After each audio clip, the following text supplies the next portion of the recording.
Hello everyone, welcome back to my channel. कैसे हो आप सब? होप करती हूँ आप सब बहुत अच्छे होंगे। और मैं यहाँ पर तैयारी कर रही हूँ लंच बनाने की। तो यहाँ पे पालक का जो एक पूरा गड्डी था उसको मैंने खोला। और ये 2 दिन से रखी हुई थी पालक फ्रिज में, क्योंकि कभी कुछ बन जाता था कभी कुछ बन जाता था, तो इसका नंबर आ नहीं पाया था। तो आज सोचा इसको बनाते हैं, तो देखा कुछ पत्ते पीले हो चुके हैं, कुछ गल गए हैं। तो उन्हीं को सब छाँट रही हूँ, सही-सही वाले पत्ते निकाल रही हूँ और खराब वाले हटा दूँगी। तो आधे पत्ते निकल आए सही और आधे खराब निकल गया, तो उनको हटाया। उसके बाद अब मैं इनको अच्छे से धुल के साफ करके इनको कट करूँगी। तो चॉपिंग बोर्ड में मैं चॉप करूँगी। जितनी भी ये हरी सब्जियाँ होती हैं ना पत्ते वाली, उनको चॉप करने के लिए मैं इसी तरीके से चॉप करती हूँ। जब भी चॉपिंग की बात आती है ना, तो मैं पहले डरा करती थी कि मैं कैसे चॉपिंग करूँगी, क्योंकि जब इसमें चाकू चलाते हैं ना, तो फिंगर को पास से एकदम लाकर करते हैं ना, तो डर लगता था। मेरी मम्मी वो हँसिया होता है, आप लोग अगर जानते हो हँसिया तो बताना। हमारे कानपुर में उसे हँसिया ही बोला जाता है। आप लोगों के यहाँ क्या बोला जाता है बताना। उससे ना हरी सब्जी वग़ैरह जो चॉप की जाती है ना इस तरीके से, वो बहुत अच्छे से मेरी मम्मी कर लेती थी। मैंने उसका इस्तेमाल कभी करना नहीं सीख पाई, क्योंकि मुझे डर ही लगता था। लेकिन फिर ये जो तरीका था ना चॉपिंग बोर्ड वाला, ये मुझे अच्छा लगा। और आज मैंने एक वीडियो शूट किया था द इंडिस वैली ब्रांड की इस कढ़ाई का, जिसमें मैंने ये आलू और पालक की सब्ज़ी बनाई थी। एक्चुअली मैं पालक पनीर बनाने वाली थी, लेकिन पनीर था नहीं और मुझे वीडियो अर्जेंट में देना था, इसलिए मैंने ये बनाई। कढ़ाई भी बहुत ही अच्छी है, स्टेनलेस स्टील की है, नॉन स्टिक की तरीके से काम करती है, हेल्दी कुकवेयर है। अगर आप लोग भी इंटरेस्टेड हैं तो मैं लिंक डाल दूँगी अपने डिस्क्रिप्शन बॉक्स में और कमेंट सेक्शन में पिन कर दूँगी, तो आप लोग ज़रूर लीजिएगा, काफ़ी अच्छी है। दक्ष को भी नहला दिया था आज। वो खुद ही कह रहा था कि मम्मी मुझे नहला दो। बच्चों को आज भी स्कूल नहीं भेजा है मैंने, क्योंकि उसको फ़ीवर हो गया था, साथ ही साथ आध्या को भी बहुत तेज़ ज़ुकाम हो गया था, जिसकी वजह से मैंने दोनों बच्चों को स्कूल नहीं भेजा। और एक को भेजती तो दक्ष रोता, मतलब मान लो आध्या को मैं भेज देती स्कूल, तो दक्ष जो है वो बहुत रोता, परेशान करता मुझे कि मुझे भी स्कूल जाना है। इसलिए नहीं भेजा। और आज ना दोनों बच्चों का आधार कार्ड है वो बनने जाना है। तो मेरे हस्बैंड जब स्कूल से आ जाएँगे तब इसको इन दोनों लोगों को अपने दोस्त के साथ में लेकर जाएँगे, आधार कार्ड बनवाना है। एक्चुअली आध्या का आधार कार्ड तो बना हुआ है, बट दक्ष का नहीं है, तो दक्ष का बनेगा और आध्या का अ दोबारा से रीसेट होगा। वो कुछ कमियाँ हैं या कुछ चीज़ें हैं जो चेंज करानी है, तो वो सब कुछ होगा। उसी के लिए मैं अभी तो ऐसे ही कपड़े पहना दे रही हूँ, थोड़ी देर बाद मैं जब ये जाने लगेंगे ना तब मैं पहनाऊँगी दूसरे कपड़े। क्या हो गया तुमको? दक्ष को अभी भी फ़ीवर हल्का सा है, आँखों से भी दिख रहा होगा कि हाँ फ़ीवर है, इसलिए आज दक्ष स्कूल नहीं गया। और मुझे भी फ़ीवर है, लेकिन अभी नहीं है, तो ठीक लग रहा है। पर मेरी आँखें हैं ना वो बहुत दर्द हो रही है, मतलब जलन हो रही है आँखों में। और पैर में ना कपकपी हो रही है, मेरा बीपी बहुत जल्दी लो हो रहा है बार-बार, बहुत दिक्कत हो रही है। और आध्या आध्या को छाले हो गए हैं मुँह में, तो उसको पेट ख़राब है, तो पेट दर्द हो रहा है, तो उसकी दवाई दी है, जिसकी वजह से इसको 2 पोटी हो चुकी हैं, 2 बार पोटी जा चुकी है और इसकी वजह से इसका चेहरा है वो उतर गया है। तो आज दोनों बच्चे जाएंगे अपना आधार कार्ड बनवाने के लिए, क्योंकि दोनों बच्चों का भी आधार कार्ड नहीं बना है। आध्या का बना है, दक्ष का नहीं बना है, तो दक्ष का बनवाएंगे, आध्या का तो रखा हुआ है बना हुआ। तो आज अभी जब पापा इसके स्कूल से आ जाएंगे तब इसको लेकर जाएंगे। तुम भी जाओगी? चलो देखते हैं। मैं दीदी नहीं जाएगी। दीदी क्यों नहीं जाएगी? मुझे पता है। आपको पता है? किसने बताया आपको? आपको पापा किसने बताया? पापा पापा ने बताया? तो शरारती है ये। तो मैंने बनाई है आलू पालक, और भी बनाएंगे बढ़िया सी रोटी और खाएंगे। चलो। दूध वाले भैया दूध भी दे के चले गए थे। यहाँ पे सब्जी भी ऑलमोस्ट बन गई है, तो मैं यहाँ रायता बनाने लगी थी, क्योंकि थोड़ी सी ड्राई सब्जी है तो रायता अच्छा लगता है। तो यहाँ पे मैं जब रोटी सेकूंगी ना, तो रायता और सब्जी दोनों चीज़ें लगाकर बच्चों को पहले खाना दूंगी, क्योंकि मेरे हस्बैंड तो आज लेके गए थे टमाटर की जो प्याज वाली चटनी बनाते हैं ना, वो वही बनाकर खुद से बनाकर लेके गए थे। मेरी भी तबीयत ठीक नहीं थी ना, इसीलिए उन्होंने बोला मैं बना लेता हूँ, और मैंने सिर्फ गर्मा-गर्म से 3 पराठे सेक दिए थे और लेके चले गए थे। और फिर मैंने ये पालक की सब्ज़ी जो है दोपहर में हम सबके लिए बनाई। गाइस बहुत ज़्यादा टेस्टी बनी थी। थोड़ा-सा ये जो है मैंने हल्की सी बिल्कुल लाइट सी ग्रेवी सी रखी है, वरना आप चाहो तो और ड्राई कर सकते हो। तो इस तरीके से पालक की सब्ज़ी बन के तैयार हो गई है और फिर मैंने जब कढ़ाई को धुला था ना गाइज़, तो बिल्कुल चमक के वैसी ही आ गई थी वापस।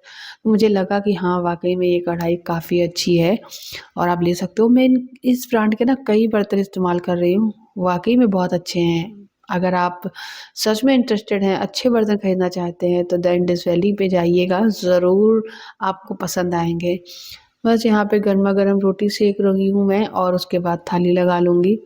तो एक कमेंट आया था कि आपकी जो रोटियां हैं वो काफ़ी फूली-फूली बनती हैं, तो थैंक यू गाइज़। कभी-कभी नहीं भी फूलती है, ऐसा कुछ नहीं है। अब 12 साल हो गए मुझे लगातार कुकिंग करते हुए, तो कुछ ना कुछ तो अंतर आएगा ही।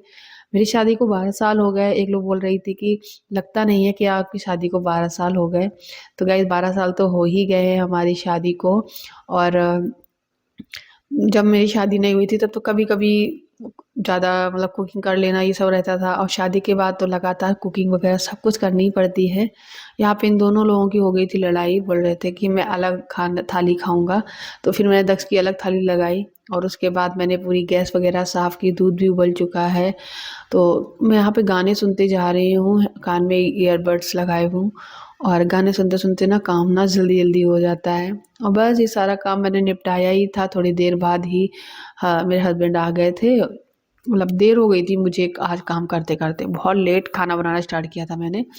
फिर मैंने बच्चों को जाके तैयार किया और उनको दूसरे कपड़े पहनाए और बस फिर निकल गए थे। जैसे ही आए वैसे ही बोले कि आप बच्चों को तैयार नहीं किया है। मैंने बोला अभी तो काम करके फ्री हुई हूँ, आप बस 5 मिनट रुको, मैं अभी तैयार कर रही हूँ। तो बस मैंने 5 मिनट के अंदर-अंदर बच्चों को फटाफट से तैयार कर दिया और यहाँ पे ये पूरी साफ-सफाई कर दी। बर्तन भी धुलना है अभी मुझे, तो वो सारे धुलूँगी। सो गाइस, आद्या और दक्ष दोनों जा रहे हैं आधार कार्ड बनवाने। अपनी गाड़ी से नहीं जाओगे क्या? हाँ अच्छा, चलो चलो चलो, दोस्त की गाड़ी से जाएंगे, चलो चलो। बाय आद्या दक्षु, जल्दी से आ जाना।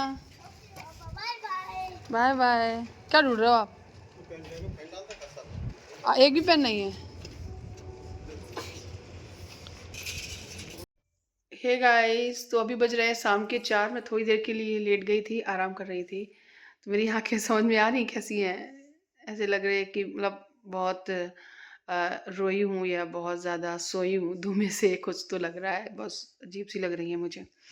खैर, पता है मैं आपको बताऊँ, ये चले गए और आधार कार्ड बनवाने के लिए और फिर जब वहाँ पहुँच गए तो वहाँ से फ़ोन कर रहे हैं कि प्रियंका अपना आधार कार्ड निकाल के उसकी फ़ोटो खींच के मुझे भेज दो, ज़रूरत है। तो फिर मैंने ढूँढा, निकाला अपना आधार कार्ड निकाला और उसको उसकी फ़ोटो खींची और फ़ोटो खींच के उनको भेजनी थी और मैंने भेज दी। मैंने बोला हाँ, भेज दिया है। फिर उन्होंने बोला ठीक है, कोई ज़रूरत नहीं है, मेरे पास ऑलरेडी है, मिल गया मुझे। फ़ोटो वगैरह पड़ी रहती है ना मोबाइल में, तो उनको मिल गया था, तो उनका काम बन गया। मैंने बोला फिर भी मैंने भेज दिया, आप देख लेना। तो अभी बज गए हैं शाम के 4 और उनको गए हुए हो गए हैं डेढ़ 2 घंटे। और मैं अभी ये वाला फ़ोन अपना चला रही थी। ये वाला फ़ोन चला रही थी तो भी मैंने अभी व्हाट्सएप चेक किया ऐसे ही। उतनी देर से मैंने कुछ नहीं चेक किया था। व्हाट्सएप चेक किया तो मैंने देखा कि मेरे फ़ोन में मैसेज आया हुआ है। तो जैसे ही मैंने इसको मैसेज को खोला, मैंने इस वाले फ़ोन से फ़ोटो खींची और इस वाले फ़ोन के व्हाट्सएप से इस वाले फ़ोन के व्हाट्सएप पे इस वाले नंबर पर फ़ोटो सेंड कर दी। मैंने अपने पतिदेव को ना भेजकर खुद अपने आप को ही वो फ़ोटो सेंड कर दी और मुझे अब डेढ़ घंटे बाद पता चल रही है। तो अब मैं क्या करूँ? फिर मैंने इनको फ़ोन मिलाया, मैंने बोला आपका काम हुआ कि नहीं? क्योंकि आपने मुझे बताया नहीं, फ़ोटो पहुँची नहीं। तो बोले कि मेरा काम हो गया था, मेरे पास थी। तो फिर मैंने ये बात बताई उनको, तो बोले ठीक है, अभी थोड़ा बिज़ी हूँ, बाद में बात करता हूँ। मैंने कहा ठीक है, कोई नहीं। लेकिन मतलब ऐसा हो जाता है, सोचो, मतलब सोच सकते हो। हम ऐसी ही गलतियाँ होती हैं जब कभी पैसे वगैरह ट्रांसफ़र करने होते हैं या कुछ भी। इसीलिए जब भी ट्रांसफ़र करो, पैसे करो, ट्रांसफ़र करो या कुछ भी करो, तो ₹1 दे के सेंड करके देखो पहुँचे कि नहीं पहुँचे, वरना गड़बड़ हो जाती है। गाइज़ ऐसा हुआ है मेरे साथ। आज मैं आप लोगों से बात कर रही हूँ, कल मेरी हालत बहुत ख़राब थी, बहुत ज़्यादा। देखिए मैं क्या ही अब मैं जब हालत ही मेरी ख़राब थी, वीडियो ही मैं ही बनाती हूँ, तो क्या ही शूट करती। जब हिम्मत ही नहीं हो रही उठने की, जब हिम्मत ही नहीं हो रही बोलने की, कुछ करने की, तो क्या ही मैं वीडियो बनाऊँ। वो कुछ क्लिप्स जो है मेरी बेटी आध्या ने शूट कर ली थी, तो वो मैंने आपको दिखा दी है। तो कल तो दिन मेरा ऐसे ही चला गया था, पता नहीं क्या हो गया है, मतलब बीमार हो गई थी मैं। अभी भी ठीक नहीं हुआ है पूरी तरीके से। दवाई खा लेती हूँ, असर रहता है। थोड़ा-थोड़ा सा जब असर चला जाता है तो होने लगती है, थोड़ा हल्की सी ठंड सी लगेगी। सबसे ज़्यादा मुझे ना बीपी लो की प्रॉब्लम रहती है, बहुत जल्दी-जल्दी होता है। कल तो इन्होंने मुझे नींबू का रस, नमक घोल ऐसा कुछ दिया था मिलाकर, वो पिया था। और खिचड़ी बनाई थी तो उसमें भी नींबू डाल के खाया था। दही भी थोड़ा-सा ले लिया था, मतलब उससे सब सही रहता है इसलिए। चलिए गाइस, इस वीडियो को यहीं ख़त्म करते हैं। और बात करने के लिए कुछ टॉपिक था मेरे पास तो मैंने शेयर कर दिया। होता है कभी-कभी ऐसा। गाइस प्लीज़ प्यार दीजिएगा, सपोर्ट करिएगा, मेरे चैनल को सब्सक्राइब करिएगा, आगे बढ़ाइएगा। प्लीज़ रिक्वेस्ट है कि आप अगर मेरे रोज़ डेली व्लॉग देखते हैं तो इस वीडियोज़ को शेयर कर दीजिएगा अपनी और भी फैमिली मेंबर में, ताकि हमारी यूट्यूब फैमिली और बड़ी हो सके। 80,000 होने वाले हैं मेरे सब्सक्राइबर, लेकिन हो ही नहीं रहे हैं। 1 लाख कहाँ से होंगे, है ना? 80,000 तो कर दो पहले, कुछ ही बाकी है। आप खुद ही देख सकते हो, 500 सब्सक्राइबर केवल बाकी हैं 80,000 होने में। तो 500 आप लोगों के लिए तो बहुत छोटी चीज़ है, आप लोग कर सकते हो। तो चलिए मिलते हैं अगले वीडियो में, तब तक के लिए बाय। अपना ख्याल रखिएगा, स्वस्थ रहिएगा। बदलता हुआ मौसम है, इसमें अपना और अपने बच्चों का ख्याल रखना। Thank you for watching. Bye guys.